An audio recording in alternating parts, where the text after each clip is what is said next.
Agora, dando continuidade à programação, convidamos a senhora Maria Hilária de Sá Barreto, diretora executiva do Instituto Plácido Castelo, para mediar este próximo painel: Governança Fiscal e Sustentabilidade Financeira.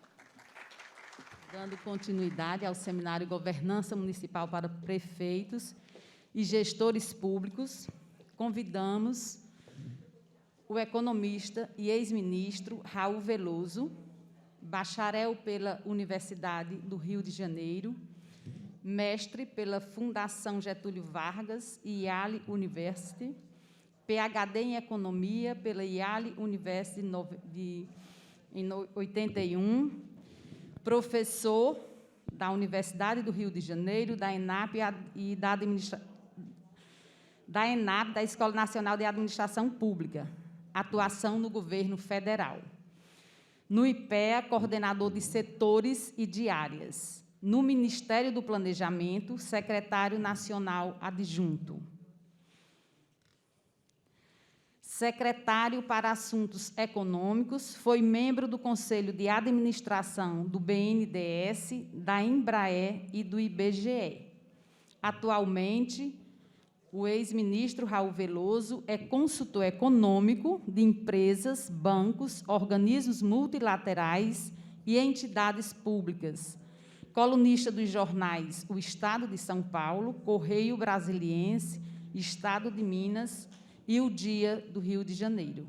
Por favor, doutor Raul Veloso.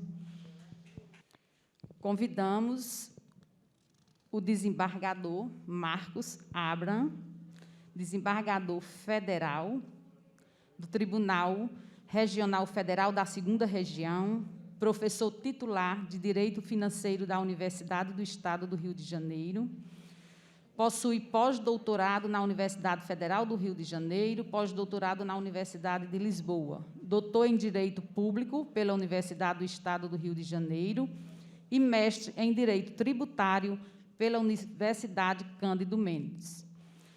O doutor Marcos Abraham é atualmente diretor-geral da Escola da Magistratura Regional Federal da 2ª Região, biênio 2021-2023.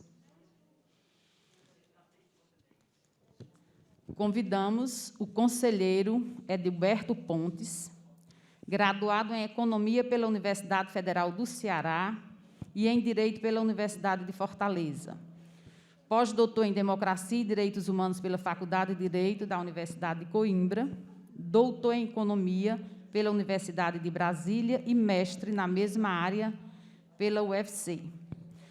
Edilberto Pontes também é especialista em políticas públicas pela George Washington University.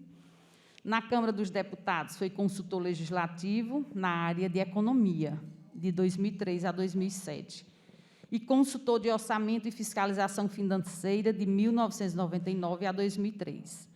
Empossado em 25 de outubro de 2007 no cargo de auditor do TCE Ceará, foi escolhido pelo governador Cid Gomes para a vaga de conselheiro destinada ao quadro de auditores da Corte de Contas. O conselheiro Edilberto é atual vice-presidente do TCE Ceará e vice-presidente de auditoria do IRB, biênio 2020-2021. Por favor, passo a palavra ao doutor Raul Veloso. Eu imaginava que o Edilberto, como o hospedeiro do painel, teria a palavra inicial. Não sei se você quer falar primeiro e aí nós falaríamos depois, se você... Tá certo. Então, tá bom. Pois é, eu acho, eu imagino que a gente vai, eventualmente, até interagir e vai fazer uma discussão a mais proveitosa possível para quem está nos assistindo. E o que eu ouvi aqui antes da nossa parte começar, nas palavras do ministro Nardes, do TCU, que eu entendi, que me parece fazer todo sentido, que nós estamos tratando aqui de uma preocupação muito importante com a qualidade e a efetividade das políticas públicas que são implementadas em nosso país em geral, cada um com a sua área de atuação. Quer dizer, o sistema de governança deve ter suas baterias voltadas para procurar melhorar essas duas coisas, a qualidade e a efetividade das políticas públicas. Foi assim que eu entendi, creio que seja isso, não sei se vocês concordam. Número 1.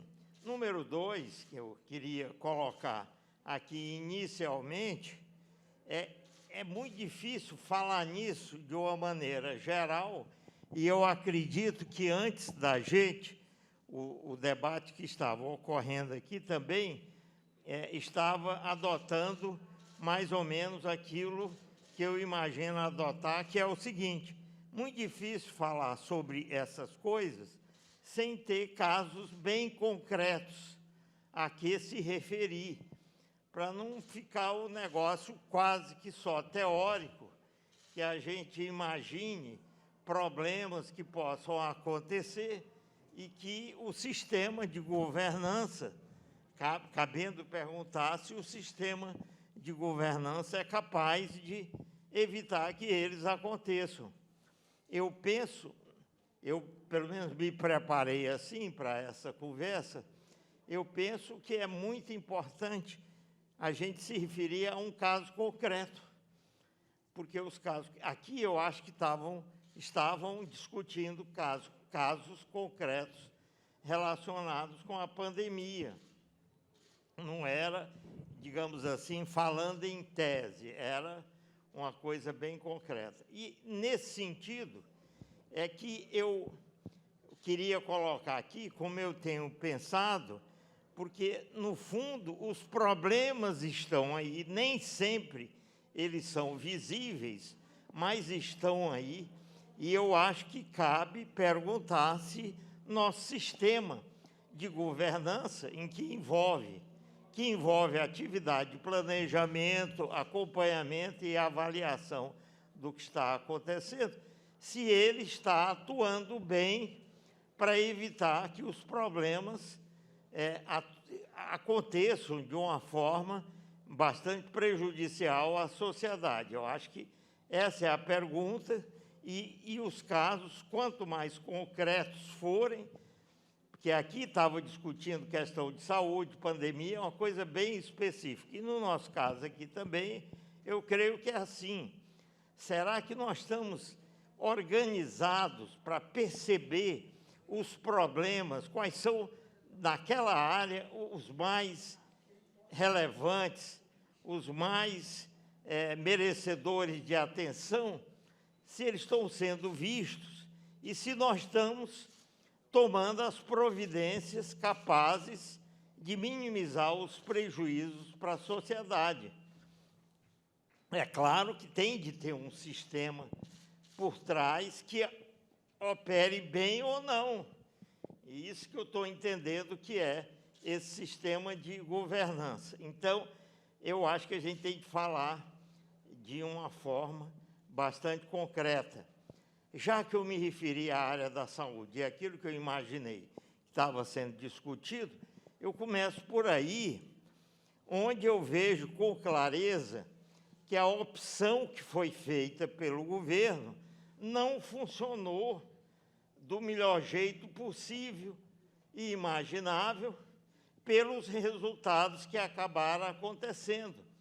Eu estou dizendo, a estratégia, não sei se eu posso chamar negacionista, que foi adotada, diferente de outros países, ela acabou produzindo resultados que muita gente, muitos analistas, consideram insatisfatórios de uma forma bastante simples, bastando olhar para o número de mortes que ocorreram aqui por habitante e da população, e o mesmo resultado em outros países. Então, se não foi um resultado, vamos dizer assim, muito agradável para nós, é sinal que o sistema de governança não foi capaz de impedir que isso acontecesse, E aí nós temos de entrar fundo, tanto nesse caso como em outros, para saber, primeiro, tem que ter segurança que isso que eu estou dizendo é correto,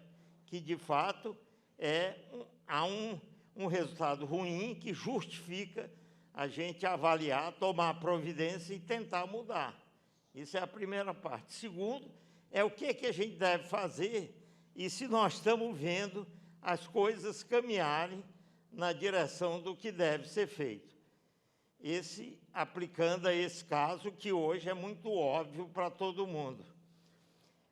Outro caso que eu poderia mencionar concretamente é quando eu penso, dentro da área em que eu atuo, na estratégia econômica que foi adotada pelo atual governo, desde o seu início, que foi uma tentativa de alterar profundamente o modelo econômico que estava operando no país e sempre operou há muito tempo, numa certa direção, agora que talvez a gente possa chamar.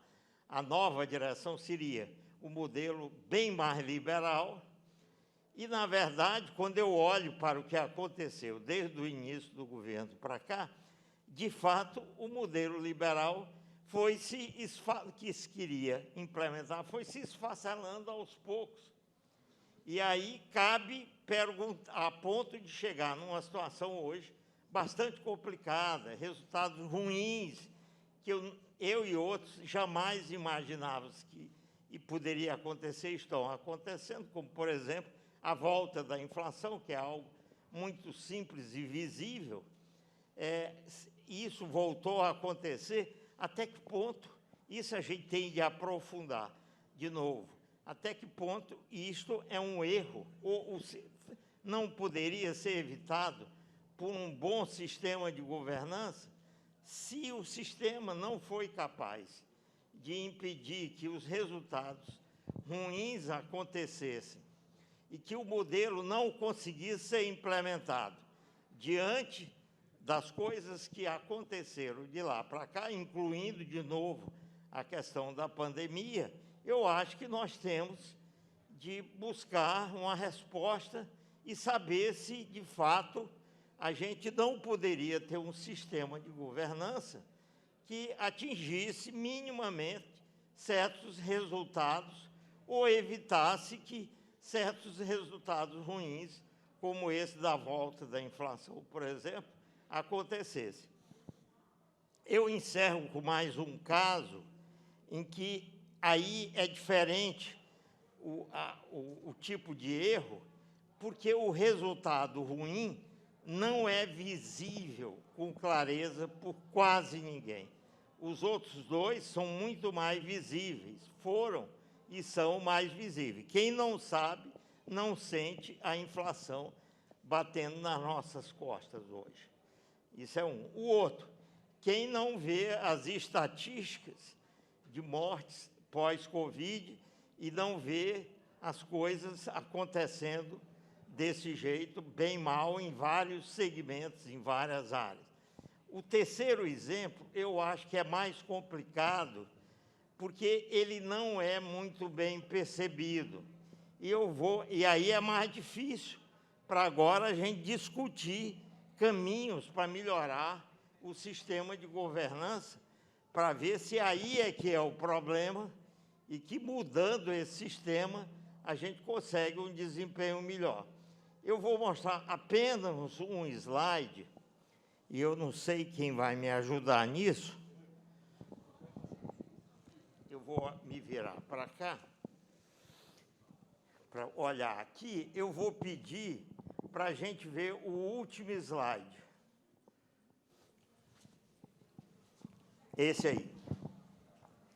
Que aqui, obviamente, não tem todo o tempo que eu gostaria de ter, mas ele expressa bem o que eu queria dizer. O que é que esse slide mostra?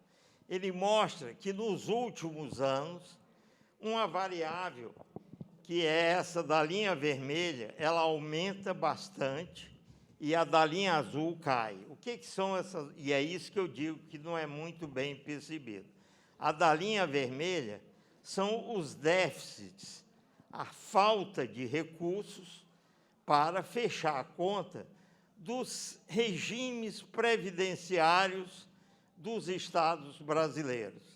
E, se eu puser é porque eu não tinha a estatística completa para os municípios, vai piorar um pouco, mas é a mesma direção, porque aqui o tema está muito ligado a municípios. Pois bem, esse resultado mostra que, de uns tempos para cá, nós estamos ali no início, eu não consigo enxergar direito daqui, mas deve ser o ano de 2006, Então, vocês vejam que de 2006, 2007, 2008, a partir de um certo ano ali, os déficits previdenciários dispararam.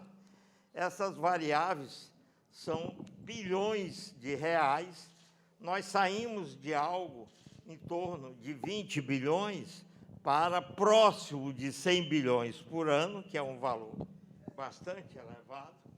E, do outro lado, aparece na linha azul, em percentagem do PIB, a variável investimento dos governos estaduais e municipais, que caem de 1,9% do PIB para 0,8%, quer dizer, cai para menos da metade, demonstrando com clareza que a disparada dos déficits previdenciários está convivendo com a desabada dos investimentos, o que significa uma perspectiva de crescimento muito baixo da economia, o que é um resultado, obviamente, ruim.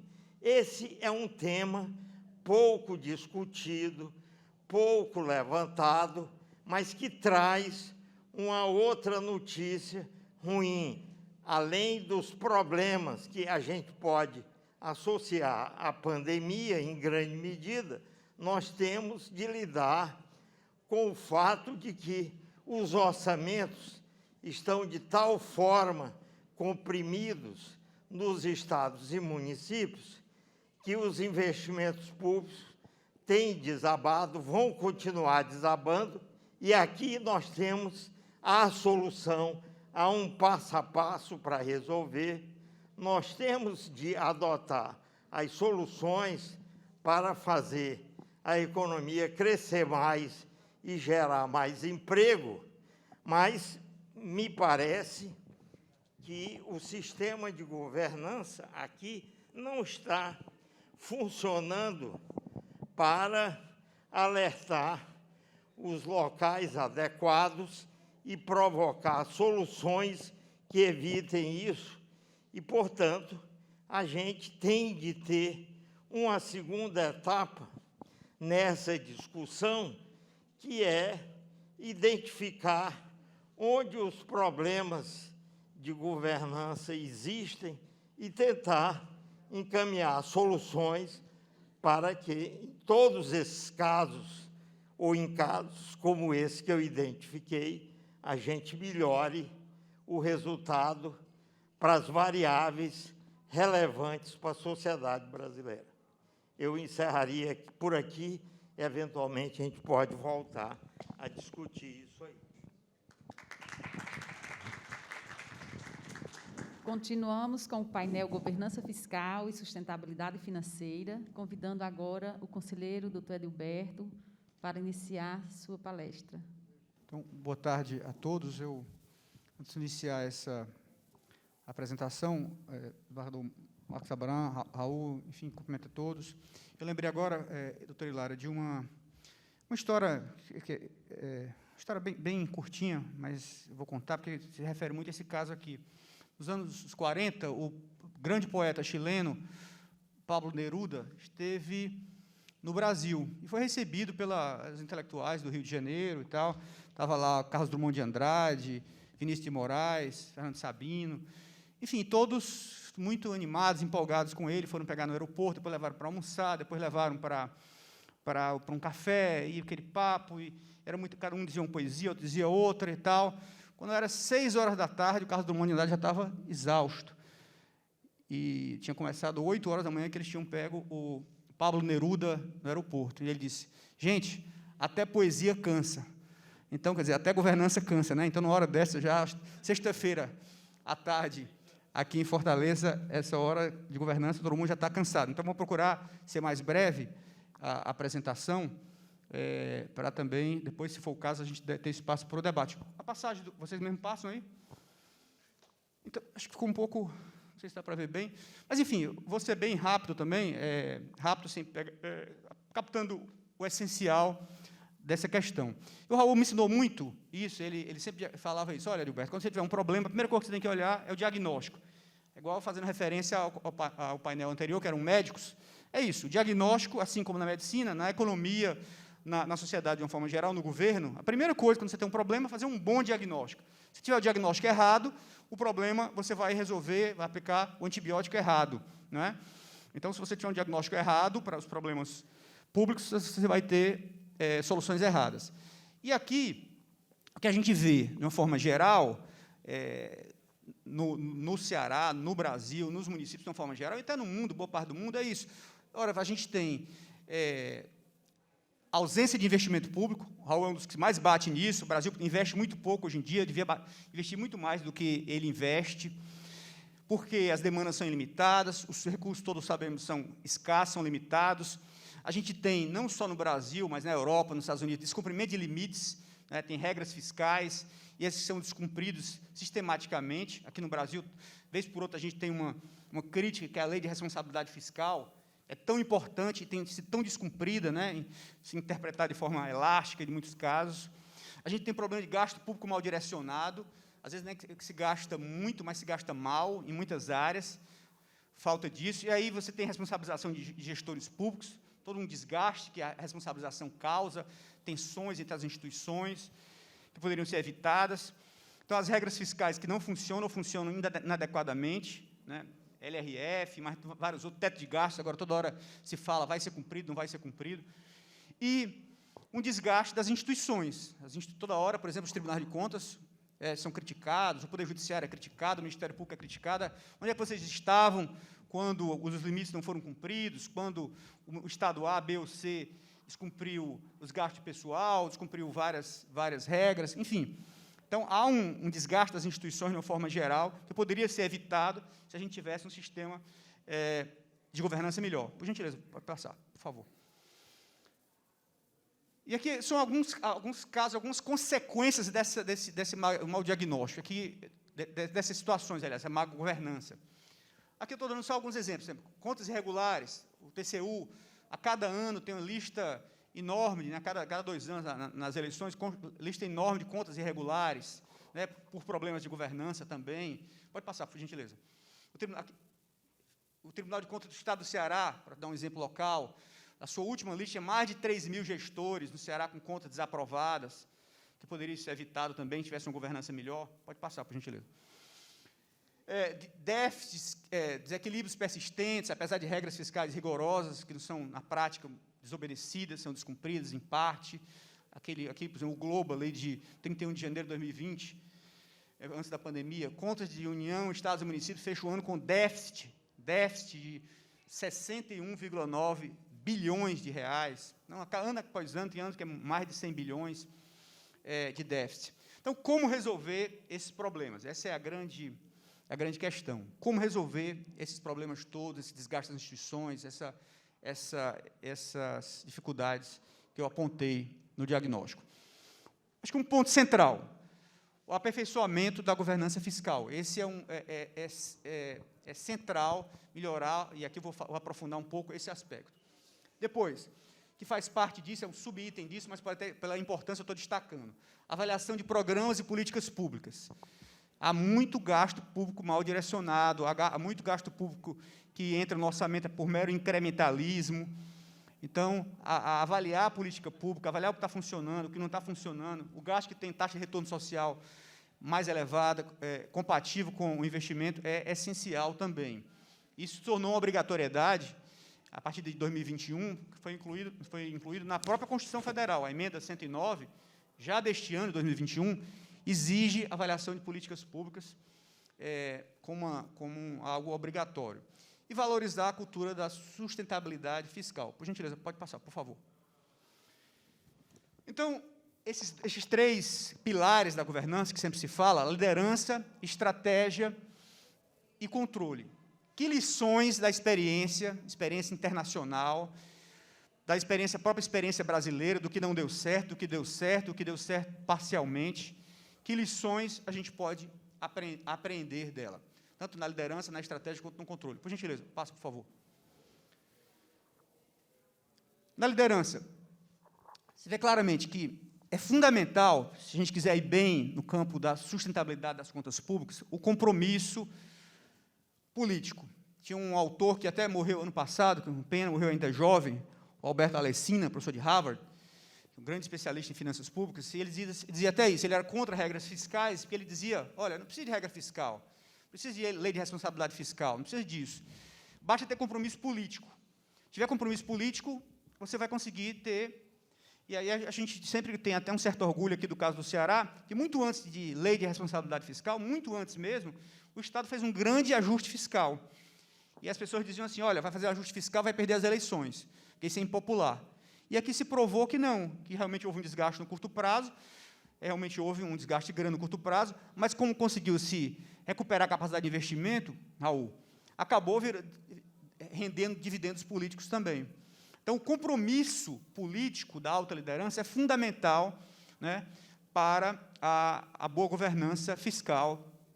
A população tem que apoiar, fundamental o apoio. Quer dizer, então, estávamos falando há pouco da política de comunicação no caso da Covid, mas política de comunicação tem que ser para tudo. Se você quer implementar alguma mudança, alguma cultura, tem que ter política de comunicação.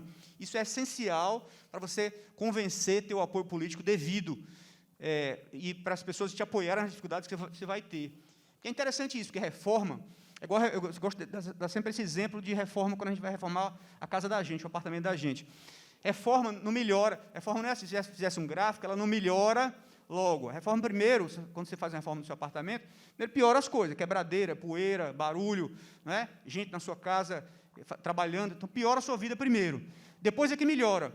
Só que quando piora, se você não tiver apoio político, você desiste. A pressão política é tão grande que você acaba desistindo. Então, por isso, fundamental o apoio da população. E, para ter isso, política de comunicação, onde você quer chegar, qual é a sua estratégia, é fundamental. E aí, inserir a sustentabilidade das contas públicas como um valor. Qualquer um que entre vai ter que entender, olha, você trabalha daqui para frente. Para cá, a gente não aceita. Sustentabilidade das contas públicas é um valor. E também a liderança apoiar a cultura da avaliação. Eu acho que esse ano passou até um pouco despercebido isso, Raul, mas isso é uma revolução no Brasil, se for implementado de fato. Colocar na Constituição a obrigatoriedade de avaliação de políticas públicas para a gente melhorar a qualidade do gasto público. Por gentileza, pode passar, por favor.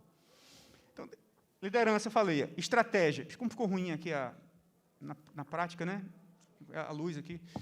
Mas as regras fiscais que a gente aprendeu na experiência internacional. Regras fiscais devem ser flexíveis e adaptáveis. Não adianta, gente, regra fiscal muito rígida, quando você tem um limite que é muito duro, muito rígido, acaba sendo desobedecida. A regra tem que ter flexibilidade. Houve um choque. Por exemplo, a pandemia é um grande exemplo. Estava conversando agora com o Raul, há pouco aqui, com o desembargador Marcos. Pandemia, um grande choque.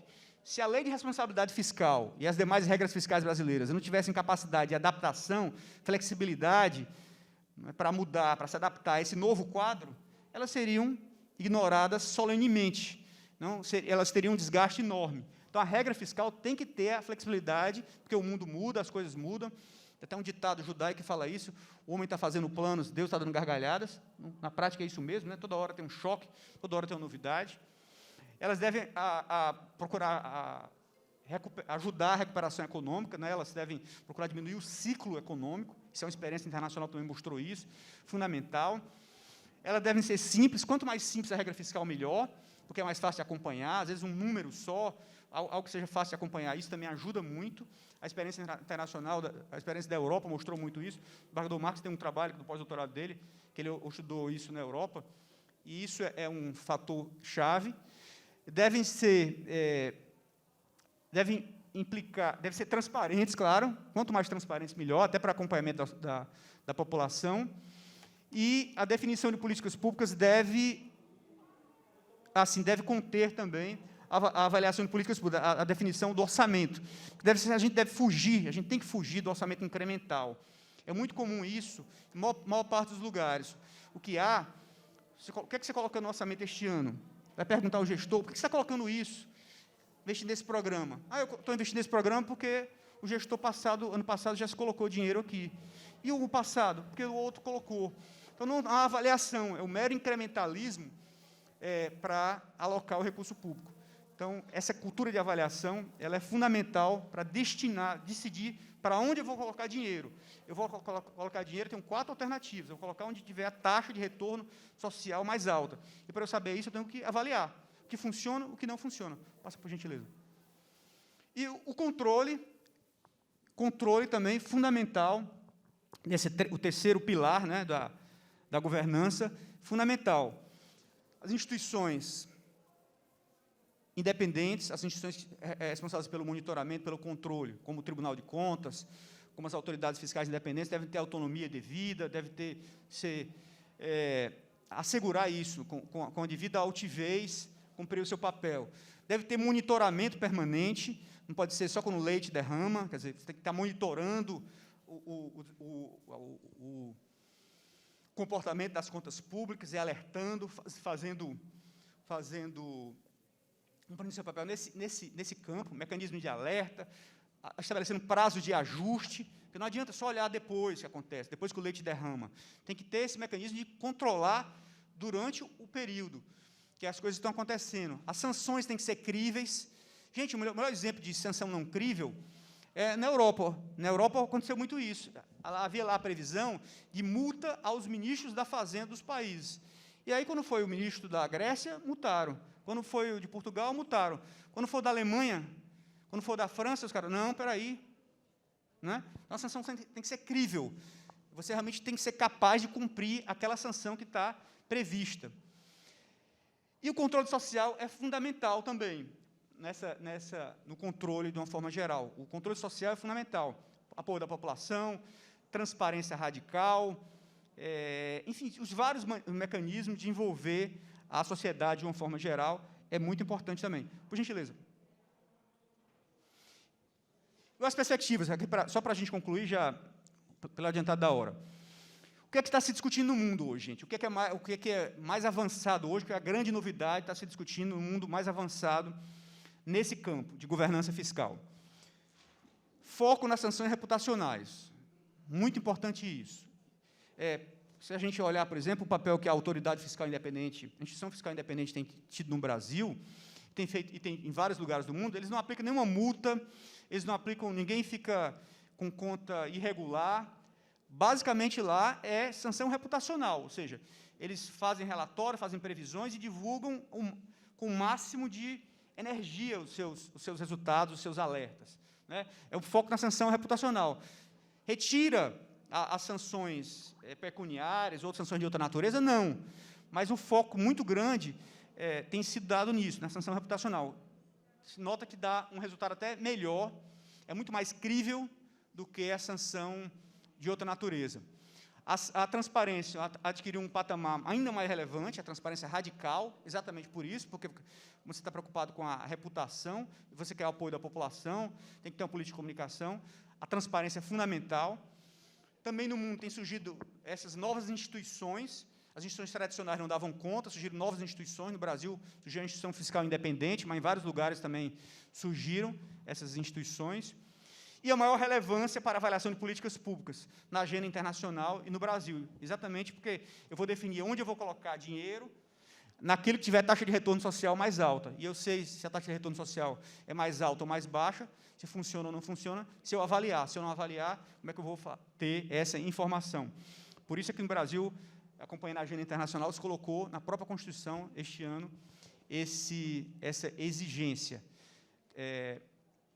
Dentro dessa linha. Então, essas são as perspectivas de governança fiscal no mundo. Era isso que eu queria falar com vocês, já apressei um pouco pelo adiantado da hora. Obrigado pela paciência. Boa noite. Após as excelentes explanações do Dr. Raul Veloso, Dr. Edilberto Pontes, convido agora para dar continuidade a este painel de governança o excelentíssimo senhor desembargador, Dr. Marcos Abram.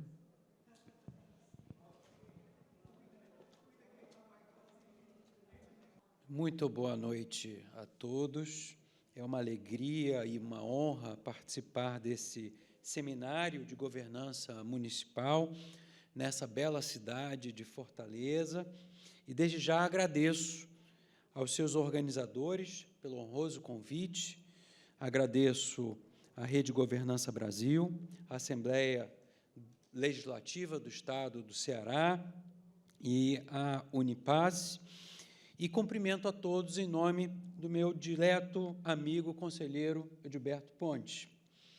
Venho hoje trazer algumas breves reflexões sobre governança fiscal e sustentabilidade financeira, nome da nossa mesa, temática, aliás, tão relevante nos dias de hoje, em tempos de crise e pandemia, instrumentais das finanças públicas fundamentais para que se possa dar ao cidadão o mínimo que lhe é devido e transformar a justiça fiscal em justiça social.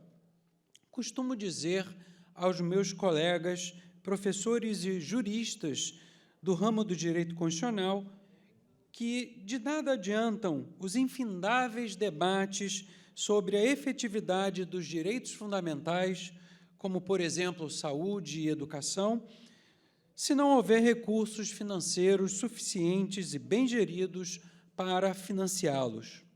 Nessa circunstância, não posso deixar de destacar a importância do direito financeiro como instrumento de desenvolvimento econômico e social. É uma ferramenta de mudança positiva e evolução para a sociedade.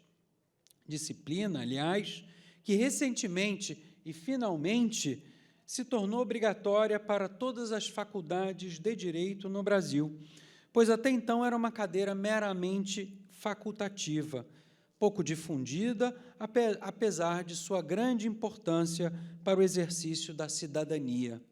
Mormente com a promulgação da Constituição Federal de 1988, que introduziu significativa evolução em praticamente todos os ramos jurídicos, inclusive no direito financeiro, sendo possível falar hoje em uma verdadeira constitucionalização do direito financeiro.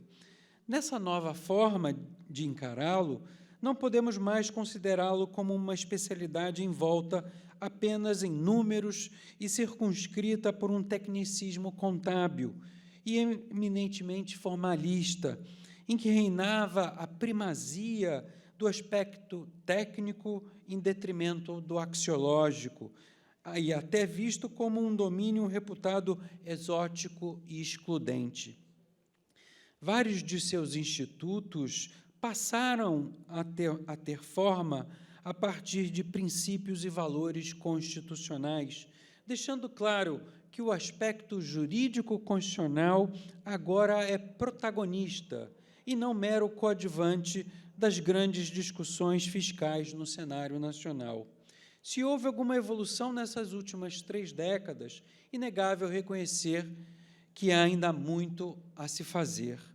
Num cenário em que vivemos de absoluto desequilíbrio fiscal, de descontrole da dívida pública e de desrespeito aos preceitos do direito financeiro e orçamentário, é que a governança fiscal e a sustentabilidade financeira se destacam, principalmente por sermos uma federação com grandes desigualdades econômicas, sociais, regionais.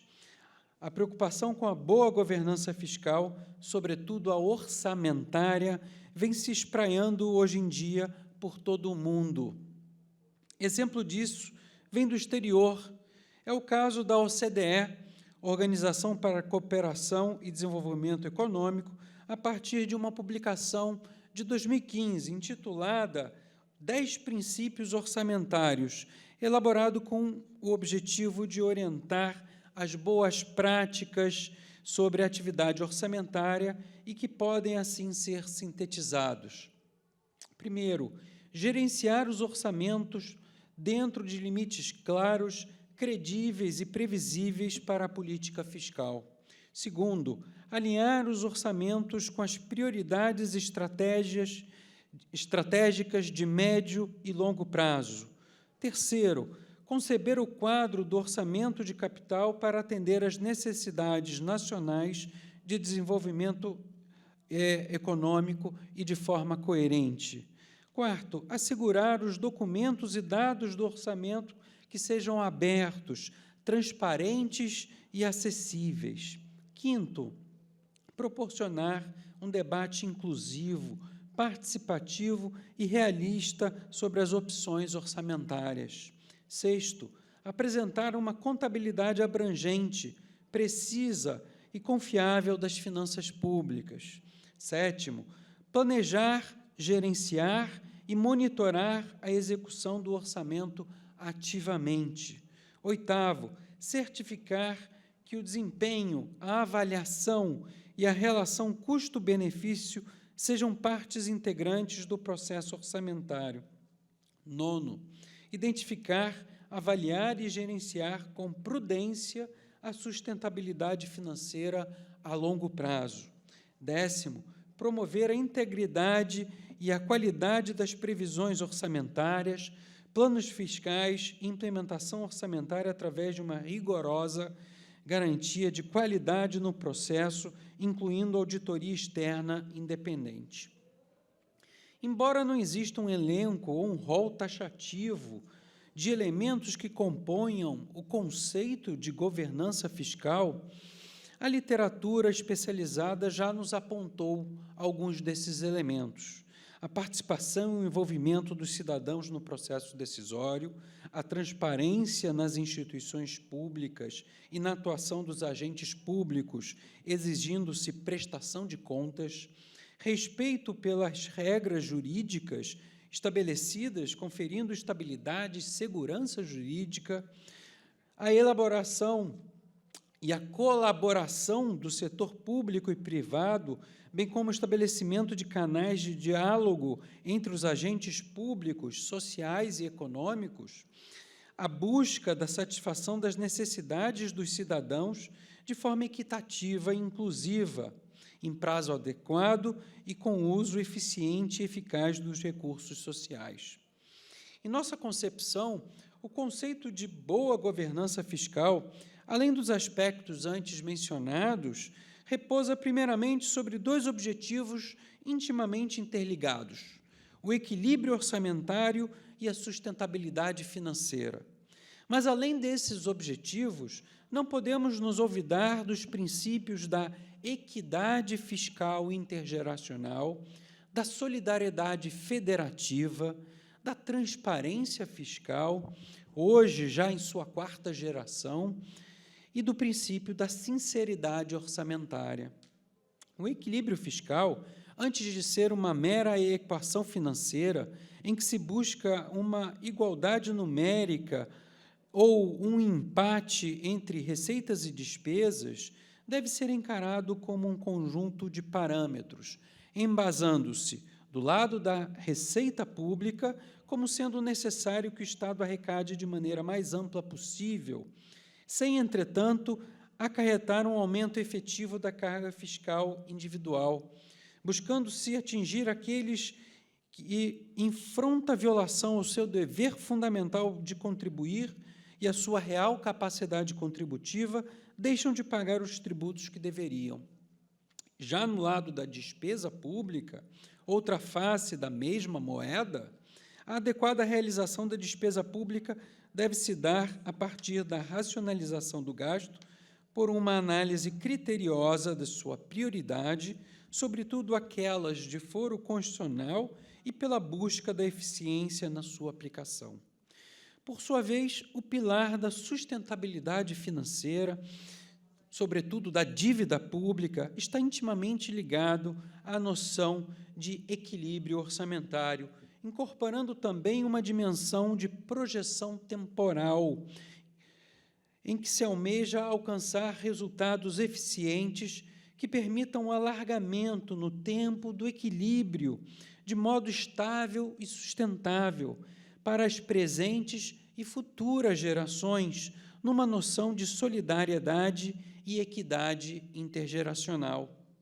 De grande importância, trazemos ao debate a questão do princípio da equidade intergeracional, que revela o ideal de não impor às gerações futuras o ônus financeiro da dívida pública contraída no passado, de maneira que haja uma justa e proporcional distribuição entre as diferentes gerações dos benefícios obtidos com a atividade estatal e os custos para o seu financiamento, o qual está diretamente ligado ao princípio da sustentabilidade nas finanças públicas.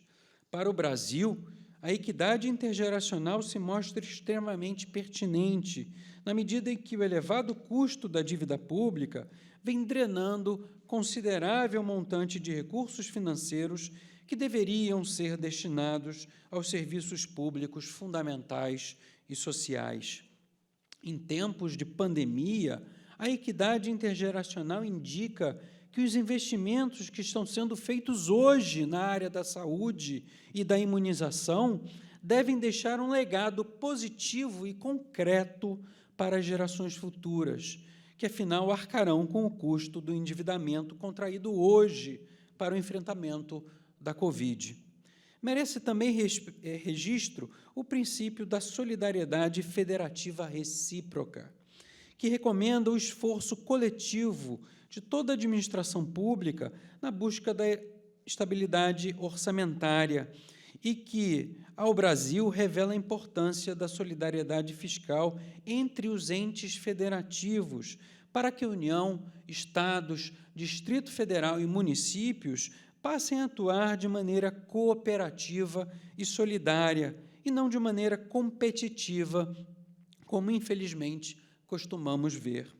Igualmente indispensável para as finanças públicas é o princípio da transparência fiscal, que se encontra hoje já em sua 4ª geração, a partir da sua inserção no texto constitucional pela Emenda 108 de 2020, através do novo artigo 163-A, que nos traz conceitos como uniformização, rastreabilidade e comparabilidade nas informações fiscais, lembrando-se que já tinham sido agregadas, na sua 3ª geração, ideias como accountability e compliance, que se traduzem em confiança e responsabilidade nas informações prestadas.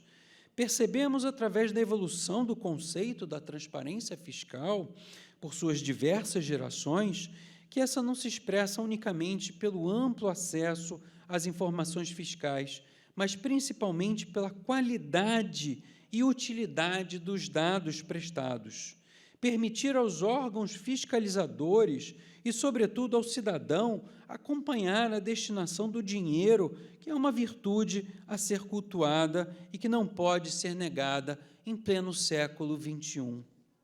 Temos ainda o princípio da sinceridade orçamentária, que visa coibir os orçamentos considerados peças de ficção, que acabam sendo realizados em desacordo com a realidade econômica e social, com base em receitas superinfladas e despesas subestimadas ou inexequíveis.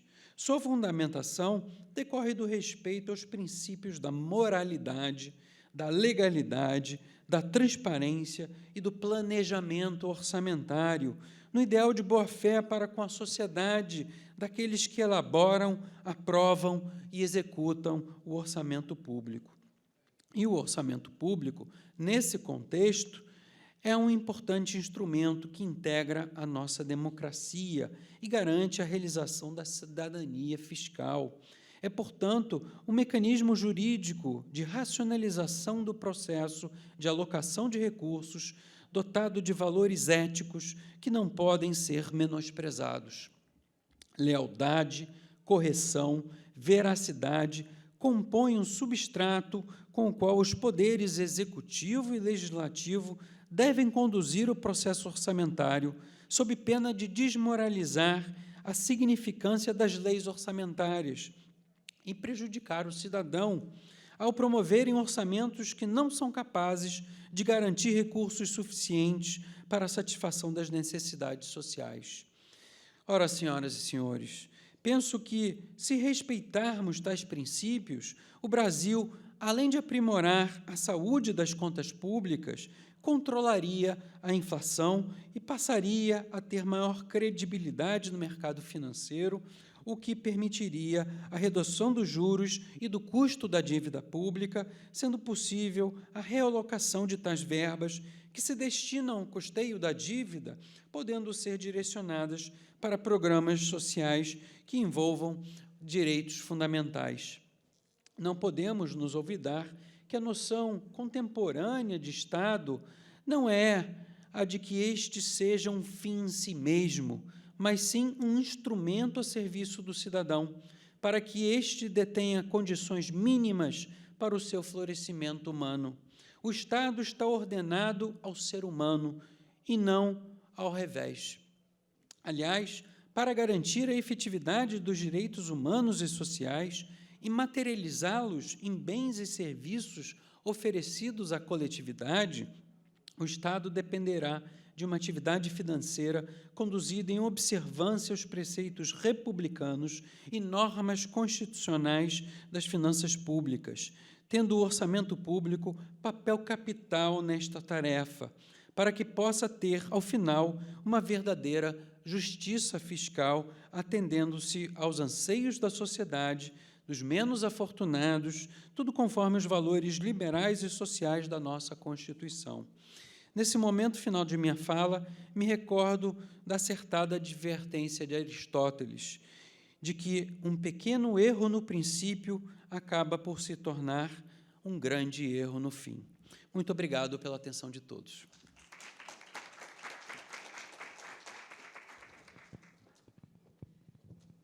Excelente aí as palavras. Eu, visitando o seu livro, doutor Marcos, tive a oportunidade de ver, né, a apresentação do conselheiro doutor Edilberto e, logo mais, o prefaciado pelo professor João Catarino.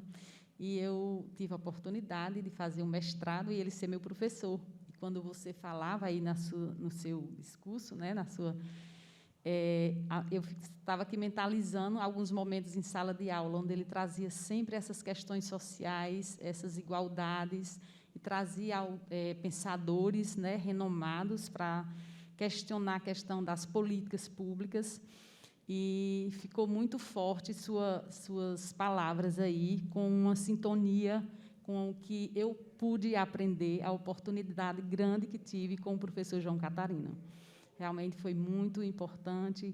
O doutor Edilberto, lá na apresentação, né, que ele faz, ele vem trazendo logo de início que a questão das nossas necessidades materiais são infinitas, né, e os recursos parcos.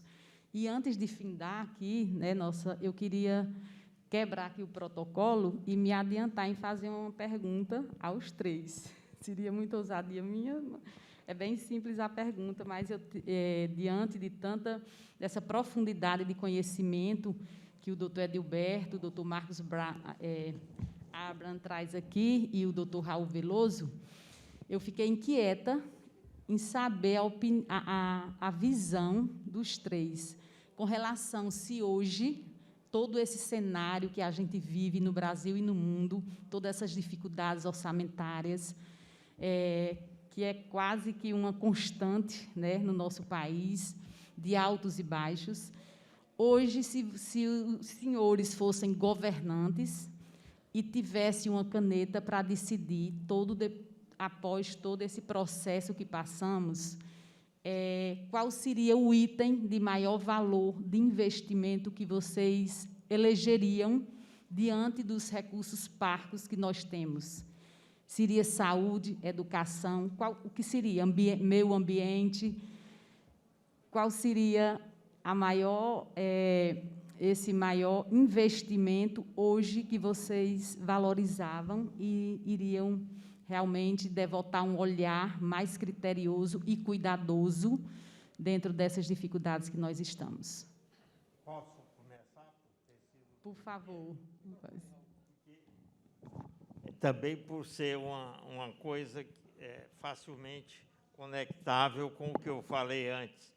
Aquele gráfico que eu mostrei, que mostra a desabada dos investimentos diante da subida dos déficits previdenciários dos estados e municípios, dos regimes próprios de servidores, mas se eu adicionasse a União, ia puxar mais para cima ainda os déficits, quer dizer, o problema é geral, aquela queda que não é percebida com clareza, nem é discutida, nem destacada, nem objeto do resultado de um sistema de governança eficaz que poderia trazer as soluções, e não está trazendo, nos investimentos em infraestrutura. Este é o item onde menos se gastou no setor público e onde, certamente, nós teríamos de nos dedicar a buscar os caminhos para revigorá-los, porque investimento em infraestrutura amplia a capacidade de produção dos setores que estão por trás, como transportes, etc. Além disso, eles aumentam a produtividade. Quer dizer, o país cresce mais por dólar investido. Não se trata de gastar mais naquilo que parece óbvio, mas que já se gasta muito, muitas vezes, sem eficácia. Nós temos de melhorar a eficácia, a eficiência em geral e realmente gastar mais nesse segmento que, conforme o gráfico mostra, desabou muito nos últimos anos. Assim, seja nesse caso, seja em outros aspectos que eu levantei, eu tenho uma preocupação muito grande com a forma como o sistema de governança no setor público está funcionando. Eu tenho muita preocupação. Nós temos de aproveitar esses eventos para levar essa lição para quem atua nessa área, que cabe melhorar o sistema. O sistema não está sendo capaz de produzir determinados resultados, como o que eu sinalizei, eu não sei se os colegas também sinalizaram, mas que estão muito abaixo do desejável em nosso país. Nós temos de investir na melhoria desse sistema para ele ajudar a produzir resultados melhores para a sociedade brasileira. Essa é a pergunta e tanto, doutora Hilária. De fato, é uma grande discussão entre os economistas, o que é que tem a taxa de retorno social mais alta, né? Se os recursos são escassos, a gente precisa investir com foco naquele que tem a taxa de retorno social mais alta. É uma discussão, então, por isso que é importante melhorar a governança e, dentro da governança, a avaliação de política pública. Porque a avaliação é isso, é avaliar o que é que tem taxa de retorno social mais alta. Porque eu só sei concretamente depois que eu avaliar. Olha, isso aqui, eu faço uma avaliação ex ante, né? Olho as diversas variáveis e decido. Isso é muito comum em vários países, nos Estados Unidos, por exemplo, quando eles vão fazer uma ponte, um grande investimento, eles fazem um grande estudo de taxa de retorno social, depois consulta a população, tem um grande debate, né, para evitar exatamente elefante branco, aquela coisa que teria... É até bom aquele investimento, mas tem um investimento alternativo muito melhor, com a taxa de retorno social muito mais alta. Então, falar assim, abstratamente é difícil. Agora, qual é meu palpite, assim, como uma pessoa que estuda isso, que lê todo dia, que acompanha as coisas? O que eu acho no Brasil? Claro que investir em educação é ótimo. Se a gente pudesse investir mais em educação, ótimo. Né? As externalidades que a educação gera, a taxa de retorno da educação é muito boa. Mas hoje o Brasil já investe em educação mais ou menos o que investe, em percentual do PIB, o que investe a OCDE. Né? Talvez precisasse investir mais no ensino fundamental, no ensino médio. Isso é importante. Saúde, quanto mais investir em saúde, melhor também, um investimento bem focado. Agora, o que me parece no Brasil, que há claramente um subfinanciamento, comparado com outros países do mundo, é investimento em saneamento básico. Infraestrutura é fundamental, eu concordo com o Raul, mas dentro da infraestrutura, o saneamento básico. Isso é evidente. Você pega uma cidade como Fortaleza, por exemplo, a cobertura de saneamento básico é muito baixa, muito aquém do que deveria ser uma cidade do porte dessa. Isso se repete no Brasil inteiro. Então, me parece que uma das áreas que hoje que a gente precisa investir mais, ter uma taxa de retorno social, porque tem repercussões na saúde, né? Tem repercussões em vários campos, e não tem uma receita vinculada. Não, sim, eu sei, mas a infraestrutura é uma coisa muito grande, né? Infraestrutura é estrada. Dentro da infraestrutura, eu destaco, no Brasil hoje, o que é subfinanciado claramente é saneamento básico. Porque você pega, por exemplo, educação tem uma vinculação, saúde tem sua vinculação, e saneamento básico não tem a vinculação. Né? Os setores não conseguiram se organizar para conseguir uma vinculação. Então, acaba sendo variável de ajuste, acaba sendo ficando para trás. Então, eu acho que uma das áreas que eu escolheria seria essa. Mas, enfim, concretamente, teremos que avaliar, por isso que é importante a cultura da avaliação. De uma forma bem assim, prática e clara, doutor Edilberto, teve uma palestrante aqui que falou assim, como é que eu vou fazer políticas para as mulheres se eu estou escutando os homens? Então, desde a sua nascitura, você tem que ir de uma forma e de uma maneira, né, acertada.